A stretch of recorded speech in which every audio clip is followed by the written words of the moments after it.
दोस्तों कल्पना कीजिए हिमालय की चोटियां हैं और वहां -30 डिग्री टेम्परेचर में सिर्फ 120 भारतीय जवान सामना कर रहे हैं 3000 से ज्यादा चाइनीज सैनिकों का, जिनके पास ना कोई आर्टिलरी सपोर्ट है और हवा इतनी पतली है जहां सांस लेना भी मुश्किल है। लेकिन फिर भी ये 120 भारतीय सैनिक 3000 से ज्यादा चाइनीज सैनिकों से लड़े और ऐसा लड़े कि 1300 से ज्यादा चाइनीज सैनिकों को मार गिराया। मैं आपको कोई साइंस फिक्शनल स्टोरी नहीं सुना रहा हूं, बल्कि ये बात है 1962 की चाइना अटैक के बाद रेजांगला जंग की, जिस पर फरहान अख्तर ने एक मूवी बनाई है 120 बहादुर नाम से। लेकिन ये मूवी रिलीज से पहले ही कंट्रोवर्सी में घिर चुकी है। इसके खिलाफ पूरे नॉर्थ इंडिया में अलग अलग जगह पर अहीर कम्युनिटी के लोगों ने प्रोटेस्ट किया है। प्रोटेस्ट करने वालों की डिमांड है कि 120 बहादुर जो इस मूवी का टाइटल है उसको चेंज किया जाए। अब इनकी डिमांड जायज है या नहीं और प्रोटेस्टर क्या क्या चाहते हैं, इसके अलावा रेजांगला की जंग की रियल स्टोरी है क्या,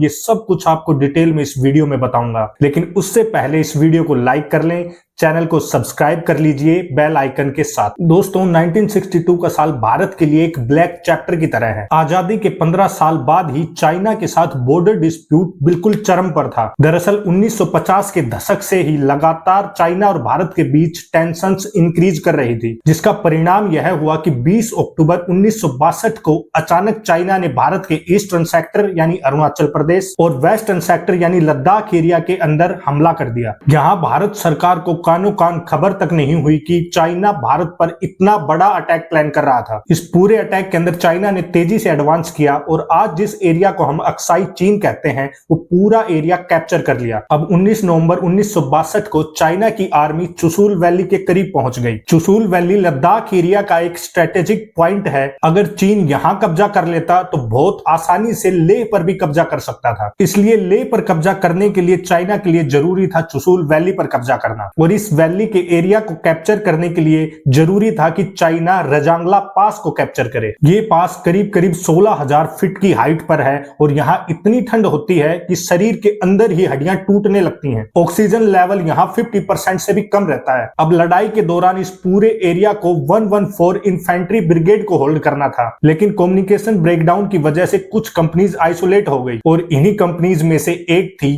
13 कुमाऊं रेजिमेंट की चार्ली कंपनी, जिसे हेड कर रहे थे मेजर शैतान सिंह, जिन्हें मरणोपरांत परमवीर चक्र भी दिया गया है। अब इस कंपनी में 120 जवान थे जो ज्यादातर अहीर यानी यादव कम्युनिटी से बिलोंग करते थे। ये सभी सिपाही हरियाणा, यूपी और राजस्थान के गांव से आए थे। अब अगर वेपन्स की बात की जाए तो इनके पास कोई मीडियम रेंज की मशीन गन तक नहीं थी। ये ज्यादातर यूज करते थे 303 राइफल और कुछ brain feeder light machine guns. अब आते हैं 18 नवंबर 1962 को यानी बैटल का दिन। सुबह 4:35 पर चाइना की आर्मी ने अटैक स्टार्ट किया। दरअसल मेजर शैतान सिंह ने अपनी पोजीशंस को 3 पार्ट में डिवाइड कर रखा था, लेफ्ट फ्लैंक, राइट फ्लैंक और सेंट्रल पोजीशन। सबसे पहले चाइना की आर्मी ने राइट फ्लैंक पर अटैक किया, जिसे हेड कर रहे थे नायक रामचंद्र यादव, जिन्होंने चाइना के इस अटैक को पूरी बहादुरी से विफल कर दिया। उसके बाद चाइना की तरफ से करीब 5 बजे लेफ्ट फ्लैंक पर अटैक हुआ और करीब 6:30 बजे सेंट्रल पोजीशन पर।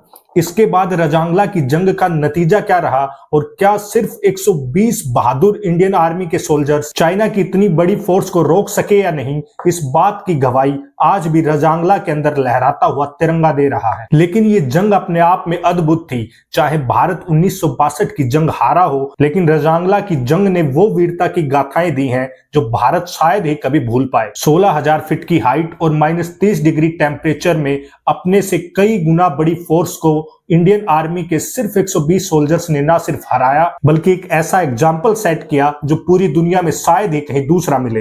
इन 120 में से 114 जवान शहीद हो गए और सिर्फ 6 जवान जख्मी हालत में सरवाइव कर पाए। अब ये पूरी कहानी अपने आप में अद्भुत तो है ही, लेकिन अब बात कर लेते हैं मूवी की। फरहान अख्तर की स्टारकास्ट वाली यह मूवी रिलीज से पहले ही हंगामे का शिकार हो चुकी है। रिसेंटली ही गुड़गांव टोल प्लाजा के पास NH-44 को अहीर कम्युनिटी के लोगों ने कई घंटों तक ब्लॉक किए रखा। अब अगर बात करें कि इन प्रोटेस्टर की डिमांड क्या है, तो इनकी बेसिक 3 डिमांड्स हैं। पहली तो ये कि जो मूवी का टाइटल है 120 बहादुर, उसे चेंज करके 120 वीर अहीर कर दिया जाए। दूसरा, मूवी के अंदर जो भी शहीद लोग हैं उनको सम्मान मिले और सम्मान के साथ उनके नाम दिखाए जाएं, जैसे नायक रामचंद्र यादव। और तीसरा, हिस्ट्री को किसी भी तरह से डिस्टोर्ट ना किया जाए और मूवी के अंदर अहीर कम्युनिटी के सैक्रिफाइसेस को अच्छे से हाईलाइट किया जाए, क्योंकि प्रोटेस्टर्स का साफ साफ कहना है कि हमारे पूर्वजों ने देश के लिए लड़ाई लड़ी है, तो कम से कम इतिहास के अंदर उनका नाम मिटाने की कोशिश ना की जाए। अब अगर बात की जाए कि क्या इस मूवी के खिलाफ प्रोटेस्ट जायज हैं, क्या ये प्रोटेस्ट होने चाहिए और इनकी डिमांड जायज है, तो लगता है कि हाँ, इनकी डिमांड जायज है, क्योंकि फैक्ट्स के अकॉर्डिंग चार्ली कंपनी के अंदर 90% से ज्यादा अहीर कम्युनिटी के लोग थे। और अगर किसी पर्टिकुलर कम्युनिटी या कास्ट के लोगों ने देश के लिए इतना बड़ा सैक्रिफाइस दिया है तो उन्हें रिकॉग्निशन मिलनी चाहिए, जैसे सारागढ़ी की जंग के बाद सिख कम्युनिटी को मिली थी। लेकिन इन प्रोटेस्ट के खिलाफ में कुछ लोगों का मानना है कि आर्मी देश की होती है, उसे किसी कास्ट या कम्युनिटी से जोड़कर नहीं देखना चाहिए। लेकिन इस बात पर हमारा पॉइंट ये है कि इंडियन आर्मी की हिस्ट्री रही है कास्ट बेस्ड और कम्युनिटी बेस्ड रेजिमेंट्स की। हमारी आर्मी में आज भी कई हिस्टोरिकल रेजिमेंट्स हैं, जैसे Rajput regiment, Jat regiment, Sikh regiment, Maratha regiment, जिन्होंने हमारे देश को बहुत ब्रेवली कई बार डिफेंड किया है और इनकी ब्रेवरी बहुत सी बार मूवीज में, वेब सीरीज में दिखाई भी जाती है। अब इस पूरी कंट्रोवर्सी पर आपका क्या मानना है, कमेंट बॉक्स में जरूर बताएं।